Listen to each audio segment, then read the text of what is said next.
Judging themselves whenever they're angry, judgmental, or get annoyed at someone. And they want to know how they can have an opinion of their self-expression without feeling bad. In terms of reflections, what is it saying about me when I am angry and annoyed at somebody? It means you're angry and annoyed at yourself.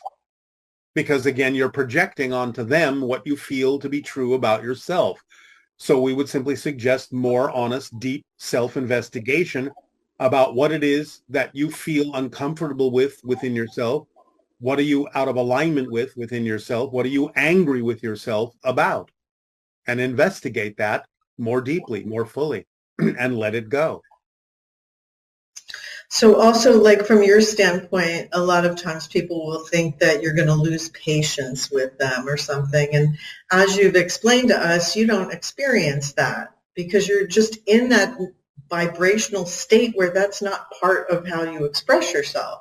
Yes, we don't not only have the idea of losing patience, we don't have patience. We don't need patience. You only need patience if you're waiting for something better to happen. Everything that's happening is the best thing that can probably be happening at that moment. It's the most important thing. So we're fully engaged in the present and therefore are not waiting for something else to happen. Therefore, we don't need patience. And if we don't need patience, then we never lose our patience because we never had it. Okay, so that you see when you're reactive to something that it's probably, for a human being, it probably means that there's issues of self-worth are coming up. Yes. And they don't know who they are anymore. They're confused by what has manifested. Yes. And the idea is to recognize that once you know what the higher vibrational state feels like, where you don't need patience, in a sense, it can show you the direction to go in to regain that state. Yes, but part of that direction is understanding why you were out of alignment to begin with. What belief you're holding on to, why you reacted the way you did. So that's part of the idea of the realignment, is understanding why you were misaligned. Okay. And this person is saying that they've mostly used pain as a teacher to drive them towards growth. And how can they change that motivator into one that involves joy and, positive states instead of fear and negativity? Right. Well, their ability to ask the question itself can propel them in that direction. Because if they really only understood how to motivate themselves through pain, and that was it, they would never even wonder if it was possible to motivate themselves through joy. But this is what following your passion is all about, is motivating yourself through joy. So the idea is, what are you getting out of motivating yourself from pain? Do you not truly believe and understand that by following your passion, you are motivating yourself through joy? Again, it comes down to following the formula and truly understanding it, understanding how it works. But if you really believe that you're not going to move forward unless you goad yourself with pain because you believe that that's necessary to get yourself to act, to get yourself to move, to get yourself to grow, then you'll keep using that because you want to keep motivating yourself. But you don't have to do it through pain. If you understand how the formula works, you will understand that when we say to act on your passion, that is synonymous with motivating yourself through joy. And this question is, are there laws governing the spiritual world just like there are laws governing the material world? Or is there only one set of laws and that applies to both spiritual and material world? The 5 laws apply everywhere, every when, to everyone, in every state. Do you want to repeat the 5 laws? Number 1, you exist. Number 2, The one is the all are the one. Number 3, you want to join me?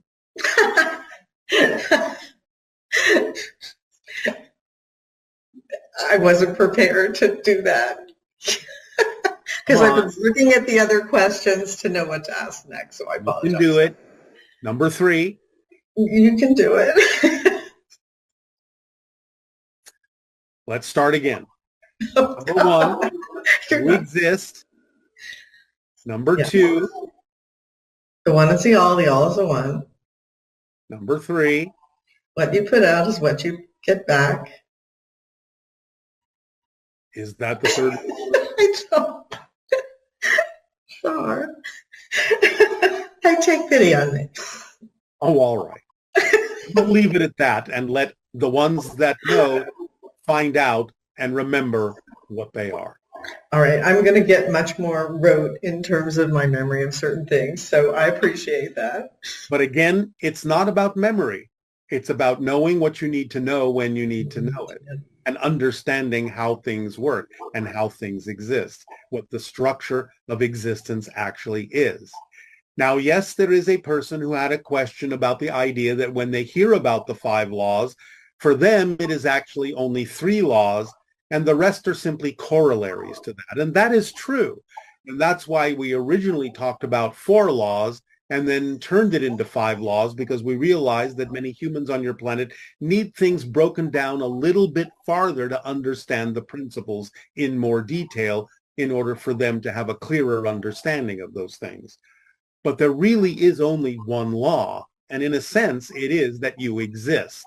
And if you understand all the corollaries of your existence, then the other so-called laws are natural extensions of that. So there really is only the idea that you exist. That is the law. The corollaries that extend from that can be experienced in different ways on the level you're in, but they still do apply to all different levels.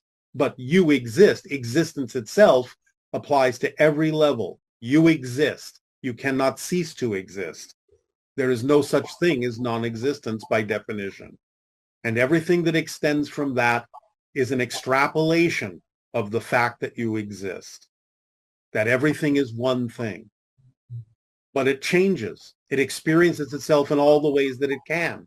And that's why the 5th law is that everything changes. That's the only constant. Everything is always fluctuating, always changing, always reflecting different versions of itself to itself, always knowing itself in all the ways that it can. So what you put out is what you get back is simply a way of saying there's no difference, in a sense, on a fundamental level between you and anything else. There's nowhere for anything else to go. It can only go within you. You can only experience it within you.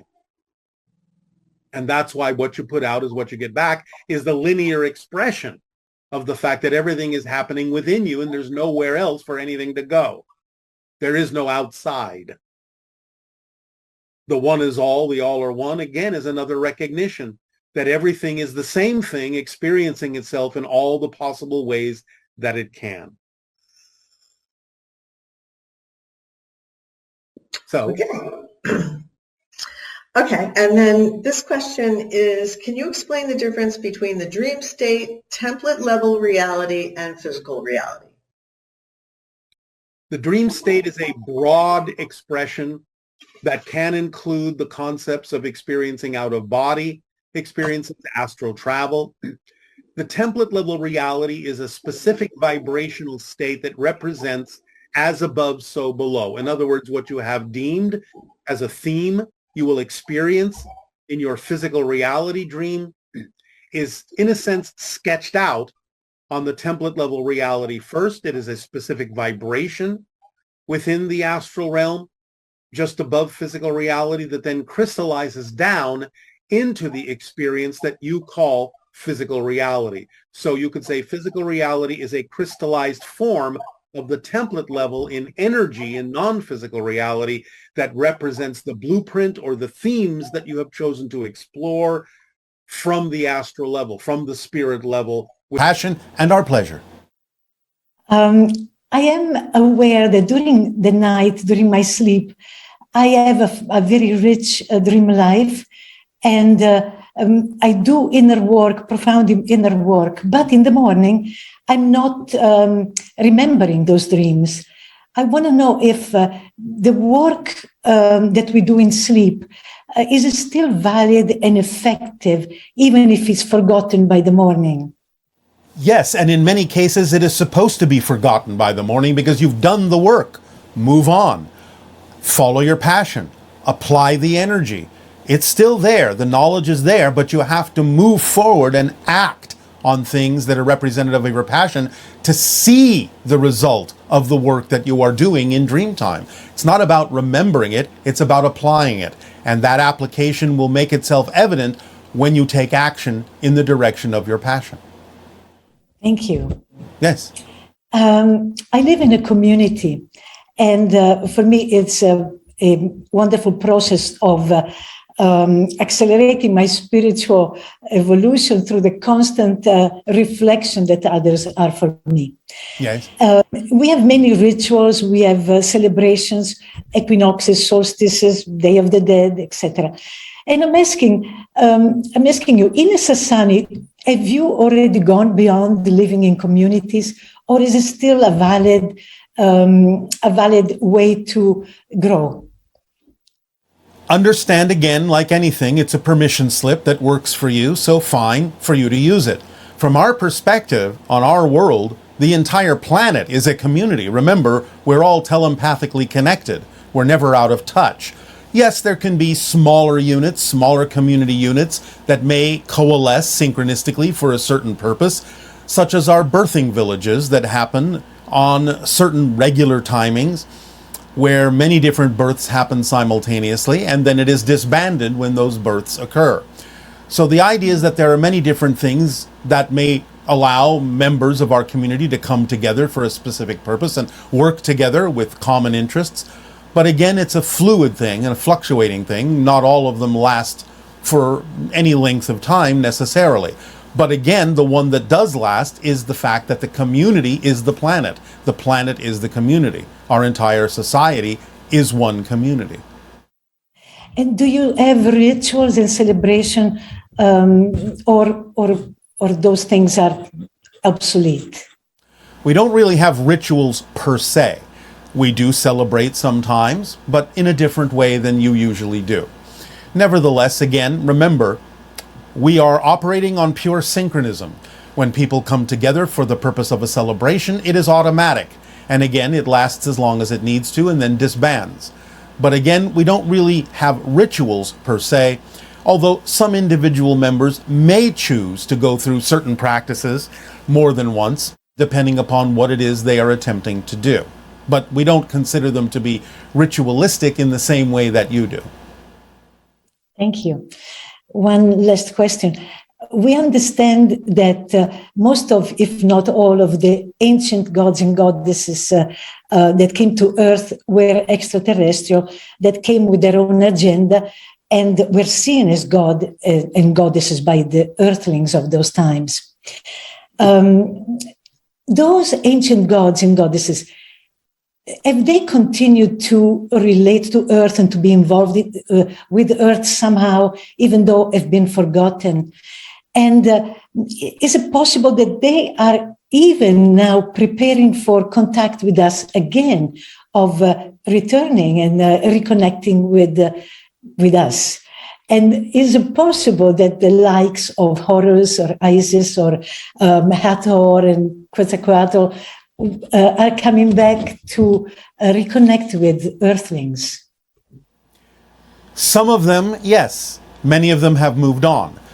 Some of the energy has turned into archetypal versions of your collective consciousness, so you can still relate to them in whatever way you wish to, whether they come back physically or not. So there are many levels, interdimensional levels to this relationship, but some of them may return, some of them have moved on. Thank you so much. I love you, Bashar. Our unconditional love to you, Aveo.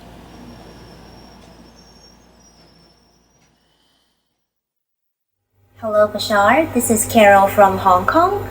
I would like to ask about feeling guilty over someone or an animal's death because of the things that we did or we failed to do.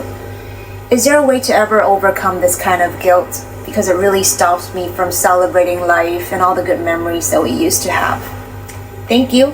Bye-bye. The question would be, did you do it intentionally? Did you learn anything from it? Will you do better next time? The animal already forgives you. So let it go and connect with the animal in spirit in a loving way. Get into the vibration of love and the connection that you may have with the animal, even after death. But if you've learned a lesson from it and will change your behavior to do things differently in your relationship with animals on the planet, then learn the lesson, apply the lesson, and move forward. Remaining in guilt allows you to only perpetuate the negativity that may have occurred in the relationship and doesn't allow you to move forward. The animal wants you to move forward, so by all means respect the animal's wishes for you by having gone on into the spirit level to lure you after it, to make that connection with you so that you can move on and move forward.